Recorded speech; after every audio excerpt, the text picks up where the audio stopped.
New Thought Media Network. We are a global broadcast network of positive music, media, and entertainment, inspiring humanity's evolution along the journey of enlightenment and creating a world of love, peace, empowerment, and prosperity for all. New Thought Media Network. Positively inspiring.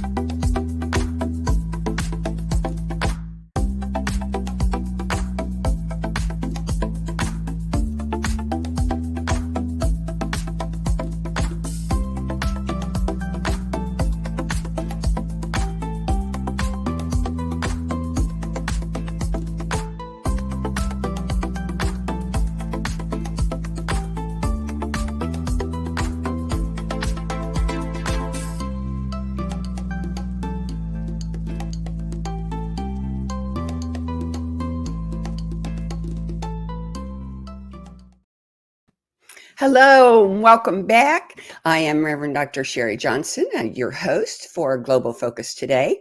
And we have an unusual situation today. The person who was scheduled to be on had an emergency and could not be here. But luckily, I have a genius producer. And she suggested a few months ago when something similar happened that I should have a pinch hitter team.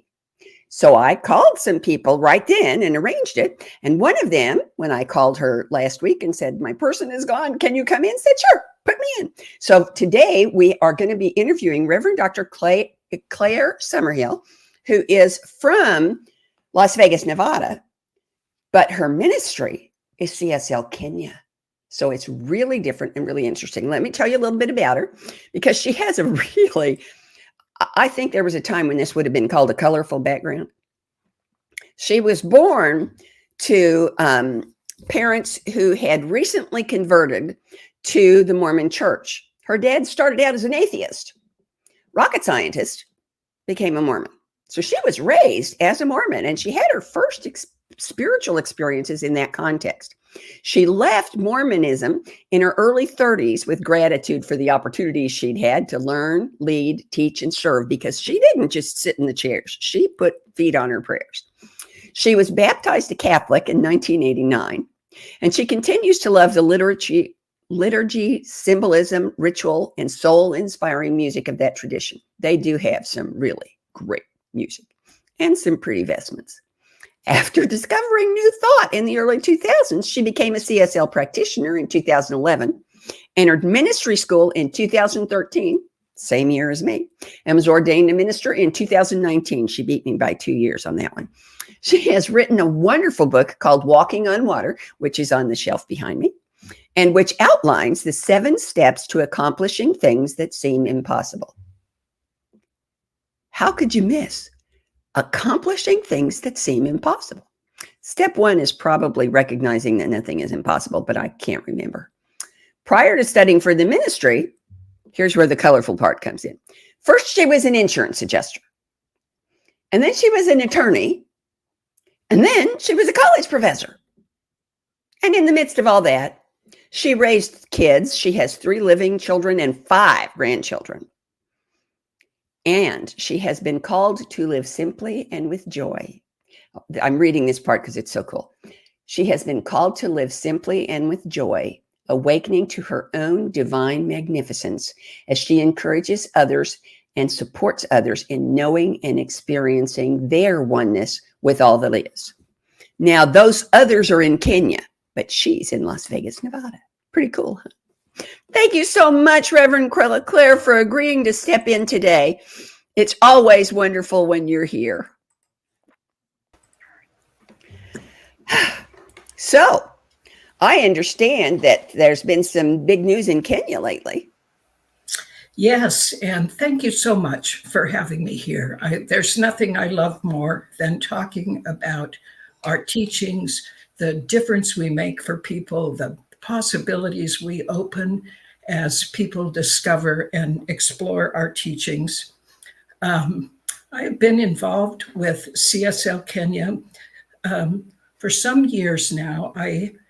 CSL Kenya was founded by an amazing minister named Reverend Connie Phelps. Perhaps some of you have heard her story. She heard a message in a meeting she was sitting in when she was asking, Spirit, what do you want me to do? And heard as clearly as words in her head, go to Africa. She had never been to Africa. She knew nothing about Africa, but she answered.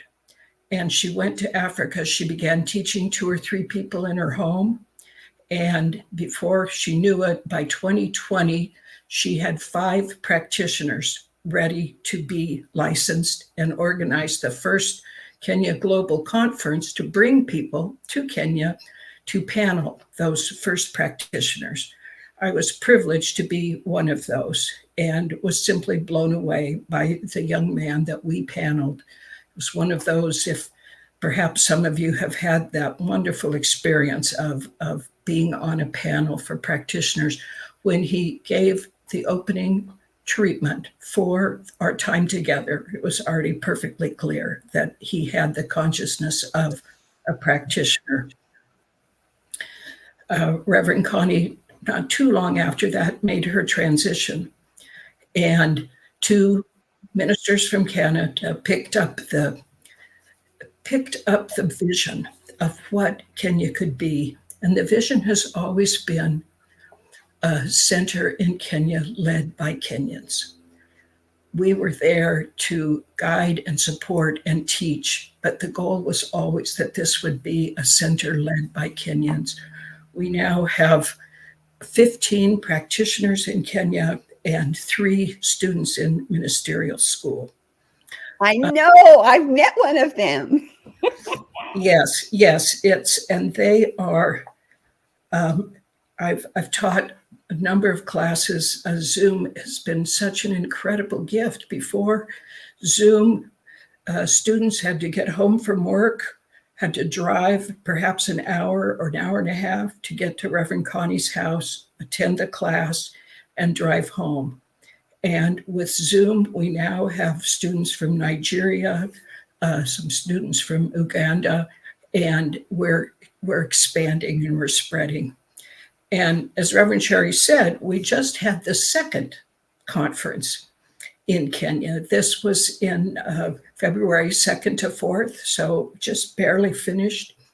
And an amazing conference. I was not able to attend this year, but what was shared about it, we had about 40 North Americans register and between 60 and 70 Kenyans who participated.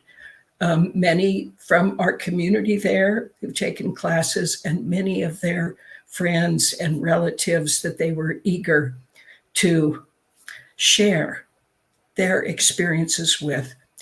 And many of the presentations were made by our Kenyans, our students and practitioners. There were workshops, there were messages, and mostly it was a time of incredible celebration. The Kenyans, perhaps this is why I, in Las Vegas, relate to them. They're party people. They love to party. They love to get together and sing and dance and share food. And that's what this conference was about. My personal gift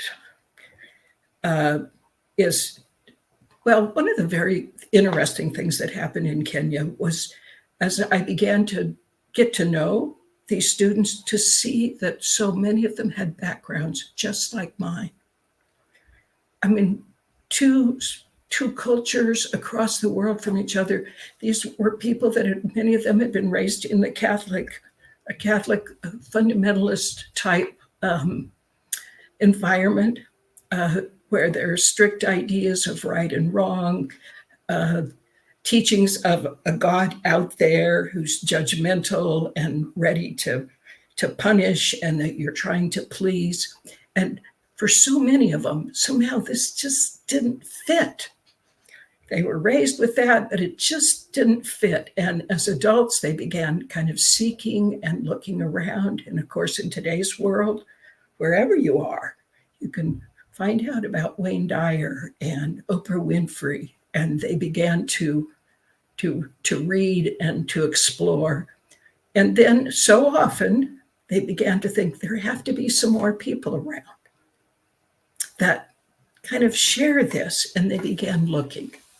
I mean, one amazing story was a young man who found the Science of Mind textbook and began reading it, but it was a little confusing and there was a lot to it. And he thought, oh, I'd just love to find someone that I could talk to about this. So he located CSL's home office in Golden, Colorado, and called there. And they said, well, that's interesting. You're in Nairobi, Kenya? We actually have a minister in Nairobi, Kenya, and that was Reverend Connie. And they connected, and he was one of the first practitioners.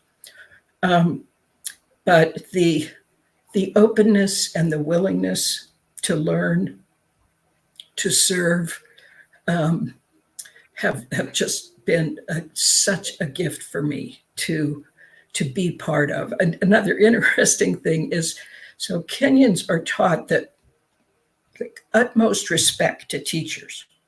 Like the teachers, just you never interrupt the teacher, you never disagree with the teacher. And it's been kind of a challenge for us to teach them to say, for me personally, feel free to interrupt me. I had to work hard because I like to interrupt people.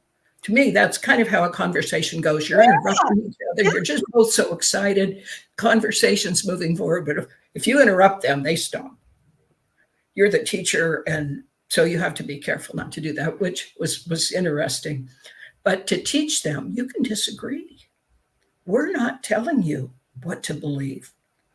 We're not telling you that we're right. What we're saying is offering you an invitation. Here's some things we found that work. Spiritual mind treatment. This isn't the right way to pray. This isn't the way you're supposed to pray. This isn't the way you have to pray. This is something that we found that works. That's powerful. Try it and see what happens. Well, I think I have another gift for you, because you may not have been aware, or if you were aware, you may have forgotten, that Reverend Dr. Robert Brzezinski took a team from New Thought Media Network to Kenya for the February conference. I don't know how long it will be before it's available, but at least highlights are going to be on the New Thought Media Network website. So people will get to see the celebrating. And I've seen a few of the pictures and they just made me laugh. You know, I mean, they were just obviously having so blinking much fun. And February, while I was trapped in my garage by ice from the snow plow, that I just was jealous. So sorry to interrupt, but thank you. I wanted to be sure you knew that, and that we told the folks who are listening, because it will be well worth the visit to go to New Thought Media Network and look for the highlights of that conference, because it was great. Absolutely. And that was a gift for Robert Brzezinski to agree to come to the conference and to work with a team of people in Kenya, training them and teaching them, and many things, both about sort of broadcasting and doing that, and also how to work together as a team to create something. He and his wife went, and the people in Kenya are so incredibly grateful, and I'm certainly looking forward to seeing some of the presentations that I've only, as Reverend Sharri has, seen little bits of it as things were posted by the people involved. It's kind of interesting. When I was in Kenya in 2020, one of the people I met is now a practitioner, and that conference was his first introduction. Somebody had said, come check this out. This is kind of an interesting thing. And he had come, and a couple of people weren't really even aware it was what we consider a church. It's actually not a church in Kenya, because they have these rules about starting new churches. So it's the foundation The Conscious Living Foundation is actually kind of what it formerly is in Kenya. But now, 4 years later, here he is, a practitioner presenting, talking, sharing, just such a wonderful thing to have happened in 4 years. I'd kind of like to talk about all of our paths. Oh, absolutely. To where we are today, because this is just a subject that fascinates me. I remember one of my, might have been my kind of first thing that I did in ministry school. One of the wonderful things about being in ministry school is the retreats. Twice a year, we have retreats where everyone gets together for a weekend, a few days, with just a time to go deeper and explore and come together. And it just happened that because of when I started, a retreat was like the first thing I'd done before I even took any classes. And one of the exercises in this retreat was to look at what had brought us to where we are right now in our lives here as students in ministry school. And as I looked back at that and spent this time on that, I realized that every single thing in my life had led me to be right there, right at that point. And as I've looked at my life since then, amazing experiences, life continues to expand, and the experiences come up that are just what we need to learn, to grow, to find our way to serve in the world and what's ours to do. I've realized this, that everything that happens is a gift. We so often, many of us have this tendency to be stuck in a place where we wish things had been different. How many people that we talk to, if their parents had been different, if this had been different, they'd have a better life. To realize that everything that happened really is a gift has just been one of the incredible experiences of my life. It's Reverend Sharri mentioned that I was raised as a Mormon, and it's really interesting. I come from a family of 8 children, and of those, 6 left the Mormon Church as adults, and most of them have very negative feelings toward the Mormon Church, anger, frustration, and somehow I never did. I was always so grateful for what I learned. Reverend Sharri mentioned my dad was an atheist before he joined the Mormon Church, and it's a really interesting story. His choice. Some missionaries from the Mormon Church, these young men that go around, showed up at their door, and one of them was wise enough to ask my father to do an experiment. So he was a scientist, PhD physicist. He was still working on his degrees then, but he was a scientist. He was an atheist, but he liked experiments. And this missionary asked him, this experiment he asked him to do was to read the Book of Mormon and then pray about it and think about it and watch and see what kind of feelings came up. Well, my dad couldn't resist an experiment. He was a scientist. So he said, well, okay, I'll do an experiment. So he read the book. It's a kind of strange book about supposedly some people that lived in the Americas, around the time of Jesus and before and after that. And then he looked at what he felt about it and to notice. And the emotions he had were of kind of like when you solve a mathematical equation, like a sense of just kind of rightness and kind of excitement in a way, and very positive, good feeling. So he took that as his answer, and they made the decision to join the Mormon Church. The reason I love that story is I come from that background of do an experiment. Don't accept what other people tell you because they said to. Do an experiment, find out for yourself, read, study, try it out. And here, all these years later, now I'm teaching these incredible students in Kenya. Do an experiment, try it out. We're scientists. That's what it means to be a scientist. Sharri's a scientist. Yep. So one of the reasons she and I connect, I think, is we come from this background of science, being willing to do an experiment, to try something out. We have a lot of really wonderful projects going on in Kenya. And if you're interested, Kenya has a wonderful website, and it's very simple, cslkenya.org. And you can go to that website and find out about some of the projects that we're involved in. We sponsor a school in a slum that's in Nairobi. And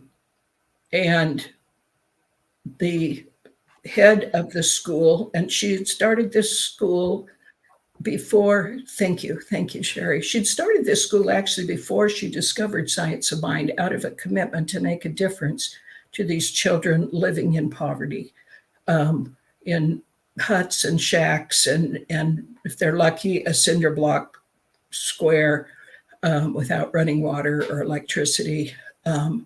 And knowing that education was what made the difference. But then she discovered Science of Mind, and she is one of the students that's in ministerial school now, actually. And CSL Kenya has done a lot to sponsor students in this school for simple things like providing uniforms, shoes, school supplies, books, helping to pay the teachers, and so on. It's so amazing what a small amount can do. I mean, they were sitting in these wooden desks, beat up with 5 kids like crammed in where 3 kids are meant to sit because they don't want to turn students away who want to come. And, for $200, we can provide a beautiful new desk and enough desks for children to sit at. So that's one of the projects. We have a project where one of our practitioners travels out to some outlying areas. A trip takes 3 hours, partly on these little motorbikes that they ride or on the bus, to teach young people at a boys' home where they take in boys off the street and teach them and provide them. And he goes twice a month to teach Science of Mind principles.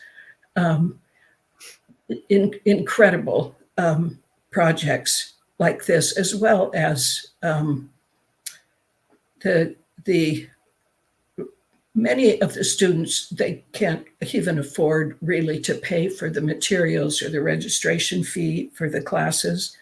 And we don't want anyone who wants to take a class to be denied. The teachers are volunteers, and we seek sponsorships and donations to help cover the materials and so on. So that you might check out that website and get on the mailing list to get the newsletter, which is a great way to kind of keep up on what's happening. Sharri, do you have any questions or anything else you'd like me to talk about more about Kenya? Well, yeah, you've told me some really great stories about some of the students when you would ask them a question and they would give you an answer that at first blush seems like it comes out of left field, but in fact turns out to be straight from spirit, like an arrow.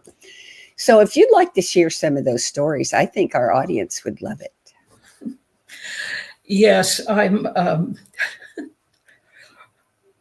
What immediately comes to mind is this one time I was, it was a group of young adults, and we met, I can't remember if we were meeting once a week or twice a month or whatever. And it wasn't really a formal class. It was more just to talk about what people wanted to talk about. And at the beginning of the class, we'd have a check-in, like many of us love to do in our classes. How was your week? What did you learn? And so we come to this one young man, and he said, "Oh, I had a wonderful week. I had so many opportunities to practice patience. And that's something I've really been working on." And I simply had to laugh. Like, how many of us would have told that story that way? I mean, it would take me time to get there. Like, the first thing is, oh my gosh, all these people that are just irritating me and on my nerves and don't get it. And why are they like that? And then, maybe later, much later, I might look and say, oh, yes, that's right. I was asking to learn patience. But for that to be the first thing that came up for him, this foundation, I just finished co-teaching a foundations class. We always have 2 teachers in every class because of internet issues, because we don't know if someone's internet might fail or whatever. So we always have 2 teachers. So I just finished co-teaching this foundations. And one of the wonderful things was the first week of the class, as we sometimes do when we teach, we ask the students what they wanted out of the class. And, foundations is a beginning class. It's some of them might have taken one class before, maybe change your thinking, change your life, or what we have, a discovery class that's a 4-week introduction class, just to kind of, for people who are curious. But for many of them, it's a beginning class. And many people in North America and in the United States where I've taught, it's about getting stuff for themselves. They want to, get a better job, or they want to solve some problem that they have. All of these students, it was about finding out what they were called to do in life, what was theirs to do, to go deeper into what it meant to live a spiritual life, to learn tools to support them in serving other people. That just blew me away, to tell the truth, because even even many people that, and this is fine, there's nothing wrong with it, are in that stage of thinking about themselves. How do I create the life I want? How do I change this situation? How do I get out of this situation that's causing me problems? And to see these students at this very early stage focused on what's mine to do, how can I serve? And to be willing to look at these deep questions and to be vulnerable. What do I believe about the nature of God? And how has that affected the life that I have now? I can't think actually, now that I'm thinking, we had one of our practitioners who, and she's also one of the students in ministerial school now, and she was concerned because the people in her village, many of these people have a village or villages, rural areas that they came from and now are in Nairobi, but they go back to visit their villages, perhaps to see their families or on holidays and so on. And she was concerned because her village didn't have a source of clean water.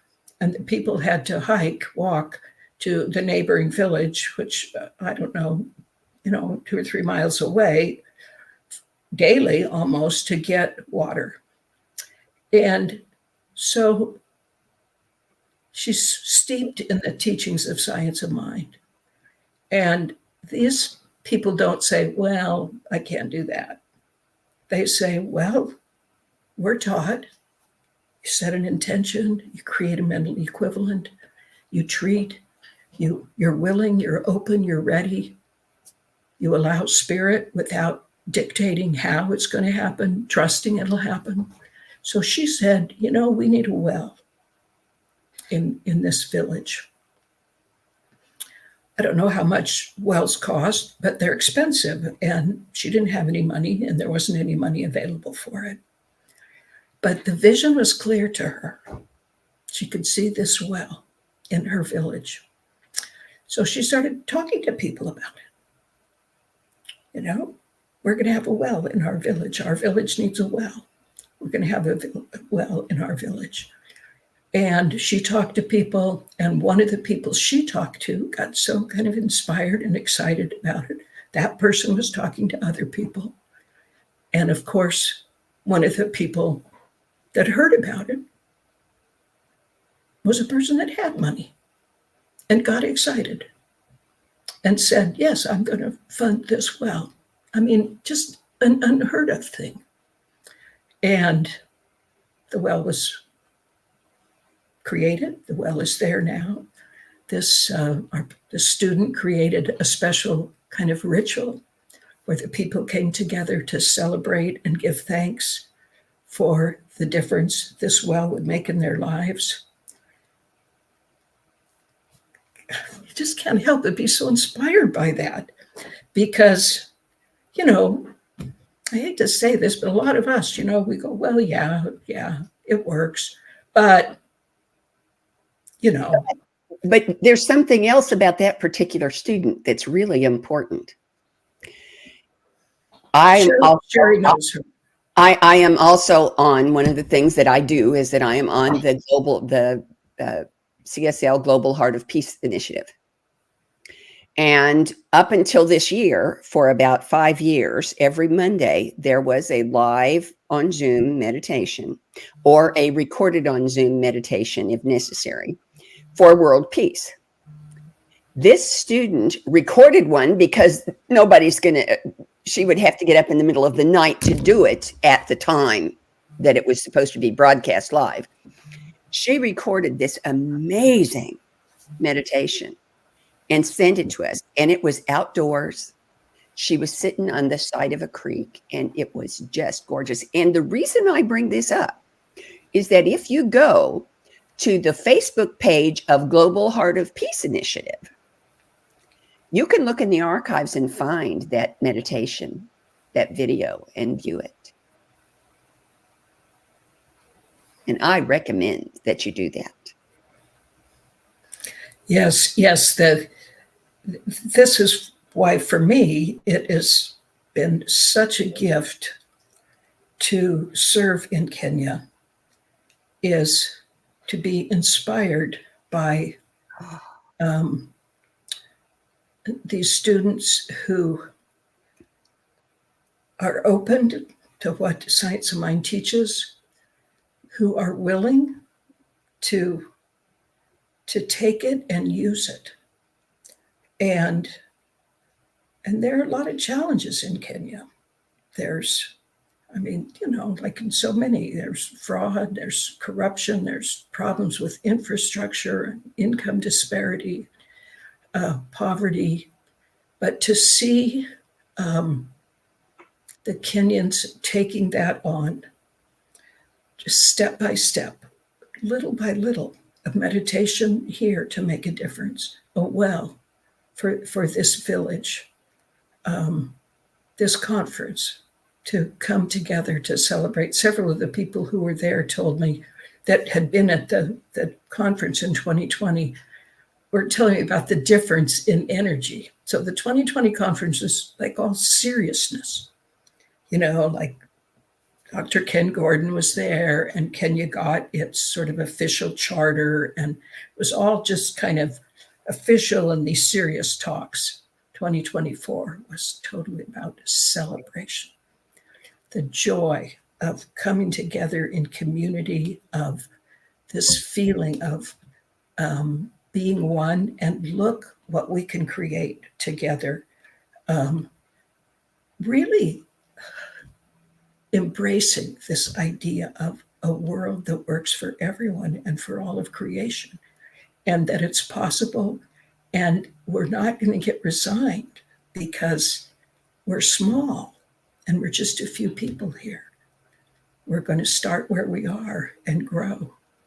At the conference in 2020, we planted a tree at the near this Maasai Lodge where we stayed for part of it.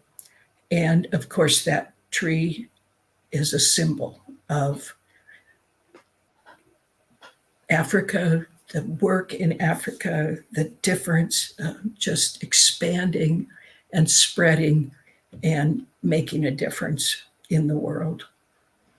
Well, that's the most perfect intro I ever heard for my 4 questions. The first one is there anything you wanted to talk about that I haven't asked you about? Okay. So I was going to talk about that. I've written a little book. It's called Walking on Water. It's about accomplishing things that seem impossible, based on the story of Peter walking on the water. It's a book about balancing what I call choice and surrender.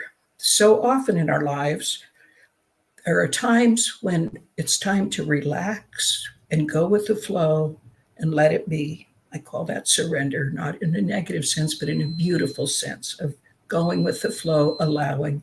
But there are other times when it's time to take action and choose and make things happen. And often we get confused about that. We're surrendering when it's time to take action. We're trying to force things to happen when it's time to go with the flow. And that is what Walking on Water is about. The choice, surrender, balance. When is it time to let it be? When is it time to take action? And what's possible when those come together in that perfect yin and yang energy? So, I'd love it if you'd check it out, and then, like put some wonderful comments on Amazon. So I'd move up from, 10,018 in my field to, something else. But check it out. 6 would be good. Yeah. Yes. Okay, next question. How does what you're doing now in Kenya and everywhere else that you're doing it, because you're not only in Kenya, how does that encourage, enhance, sustain, support, pick your own verb, conscious evolution?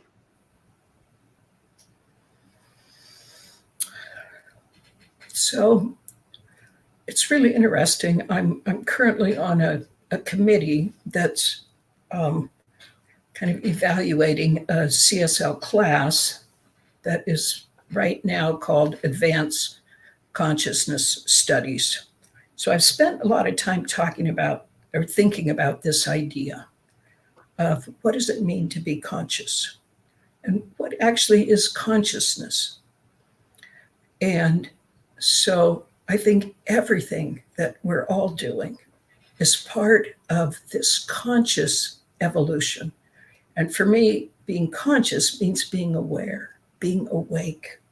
It seems like so many of us have spent so much of our lives kind of half asleep. And now and then something wakes us up, an incredible service or ritual or experience. And as we do that together, we see this conscious evolution, this expanding, this growing into the next stage of existence, of life, of what's possible. We do live now many of us in the world, in this place of survival, and what's possible as we evolve past that. So of course, everything I'm doing, every experience I have, every gift that I receive, I hope is part of that, of my conscious evolution. And not until not too long ago, I had this way of kind of putting myself down that it was taking me so long to learn a few things. Like, oh my gosh, I'd get something. Oh my gosh, it's a wonderful glimpse of truth, experience of reality. But why did it take me so long? And I've let go of that now. Good. It takes as long as it takes. And that's how evolution works. As long as we're continuing to expand, the evolution is occurring. And it's an exciting thing to be a part of that and to see it happening. And for each of us to do our little part in doing that. For me to do my little part in the conscious evolution of humanity. Well, this is something I've not said before, but that's the best answer I ever got to that question. Absolutely. And I'm going to tell you, I know you came in as a pinch hitter, but boy, what a bonus we got today. Thank you. Thank you for letting me. We got today. So next question, third question. Sounds like that one you just answered, except instead of conscious evolution, it's world peace. How does what you're doing in Kenya and in Las Vegas and anywhere else you are, France, wherever, how does that contribute, support, unveil, release world peace? Of course, that's such an important question for all of us right now. We seek peace, we say we want peace, and yet we live in this world where there's so much war, so much violence, and it seems kind of unending. And it seems sometimes like we just can't get enough of it, in fact. Something settles down in one area, something else has to explode somewhere else. So the first thing is to know that everything is actually perfect the way it is. People argue with me when I say that. They say, how can you say that? There's war, there's violence, there's people dying, there's people just who only want power and are willing to do anything. So how can you say it's perfect? It's perfect in the way a seed is perfect. And the way a seed is perfect is that it has within it the potential to become a tree. There's nothing wrong with the seed. Doesn't need to be fixed. Doesn't need to be changed. It's perfect the way it is. It's a perfect seed, but in it, it's all that's necessary to expand into a sprout, a tree, blossoms, fruit, an orchard. So I look at our world today, and it'd be easy enough for me to get resigned and discouraged and hopeless and overwhelmed and say there's nothing I can do.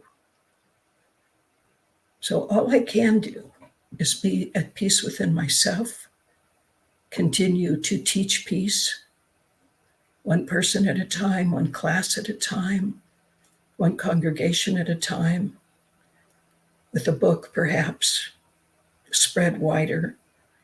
So I'm hoping that everything I'm doing is, in my personal way, contributing to peace, because that's what we're seeking, is that peace of God, the knowingness, the oneness. Well, that's 2 for 2. Let's go for the last one. My goodness. Supposing that every single little detail goes exactly the way you want it to go, every encounter, every event, every experience, every relationship unfolds exactly the way you want it to go. What does Reverend Dr. Claire Summerhill in CSL Kenya look like 10 years from now?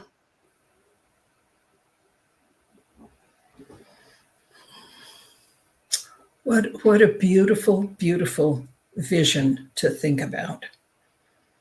I certainly see a physical place in Kenya to come together. We have two places now. Actually, we have an office where we have a library and where people can come to get materials, and we can do small things like that. And we have one of our students who has a kind of a ranch that we have that we call our place, where people can gather, but it's kind of an outside place. So I do see a beautiful structure where people can come together.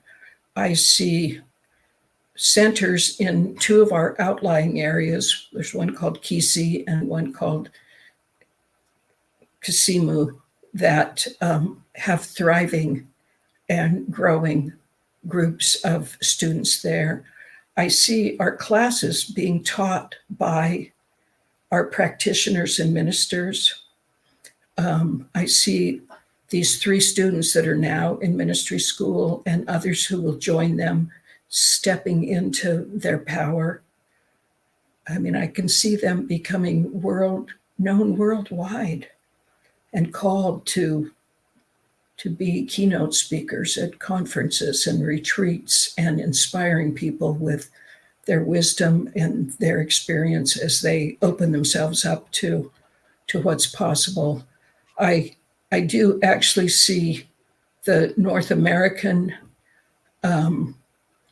leaders and teachers that are now quite involved kind of moving into the background as we truly have centers in Kenya led by Kenyans, and clearly us learning from them rather than us trying to teach them the little bit that we've come to understand. It's actually a glorious, glorious thing to think about. And of course, I see that tree that we planted towering and as a symbol of continued growth and stretching outward and upward.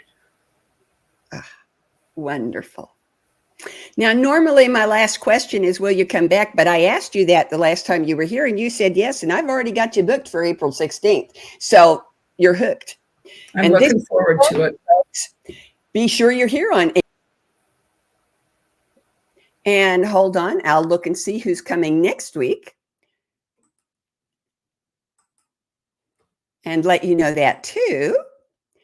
Our guest for next, I do know who it is. Our guest for next week, this is so cool, is 2 people. Reverend Jeannie Kataoka has been on a couple of times before, but she's bringing with her Reverend Jenny Evans, who is an animal communicator. Reverend Jeannie is an animal chaplain. She does a lot of other stuff too, but primarily she's an animal chaplain. But Jeannie is an animal communicator. And I've tried to get her on 3 times and we had conflicts, but they'll be here next Tuesday, rain or shine. Don't miss it. It's going to be so cool. And in the meantime, have a great week. And I have to say this because I live in Kansas City. Go Chiefs. All right. Bye-bye. Amazing, amazing, you will do amazing things. Amazing, amazing, you will do amazing things. On behalf of everyone at New Thought Media Network, thank you for being a member of our virtual family. Your financial contributions help share the New Thought message with people from around the world. Please visit and contribute at www.ntmedia.org/donate. New Thought Media Network, come be you. And please like, share, and subscribe. Until next time, peace and blessings.